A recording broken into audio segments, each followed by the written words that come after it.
మహాశివరాత్రి నాడు అర్జునుడు గబగబా ఆవు పాలు పట్టుకుని అభిషేకానికి వెడుతున్నాడు. కృష్ణ భగవానుడు వచ్చాడు. అర్జునుడిని బాగా సాధకుణ్ణి చెయ్యాలని కదా కృష్ణుడి తాపత్రయం. అందుకు కదా భగవద్గీత అనుగీత కూడా చెప్పాడు. అర్జున ఎక్కడికి వెడుతున్నావు అన్నాడు.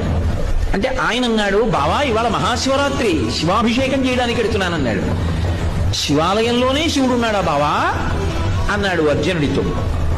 మరి ఎలా అన్నాడు అర్జునుడు. ఆపాతాల నభస్థలంత భవన బ్రహ్మాండమా విస్ఫుర జ్యోతిస్ఫాటికలింగ మౌళి విలసత్పూర్ణిందువంతామృతై అస్తోకప్లుతమీకమీశమనిశం రుద్రాను వాకాం జపం ధ్యాయేత్ ఈప్సిత సిద్ధయే ధ్రువపదం విప్రోభిషించేత్ శివం బ్రహ్మాండ వ్యాప్త దేహాభసిత హిమరుచాభాసమానాభుజంగై కంఠే కాలాః కపర్దాః కలిత శశికళశ్చండ కోచండ హస్తా త్రిక్షా రుద్రాక్షమాలా సులలిత వపుషశాంభవా ముక్తివేదాః రుద్రాశ్రీ రుద్రసూక్త ప్రకటిత విభవాన ప్రయచ్చస్తు సౌఖ్యం.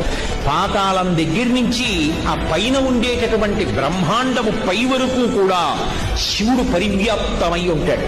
చంద్రబింబం నుంచి పడుతున్నటువంటి సుధాధారల చేత అభిషేకింపబడుతూ ఉంటాడు. అది ధ్యానం చేస్తే కోరికలు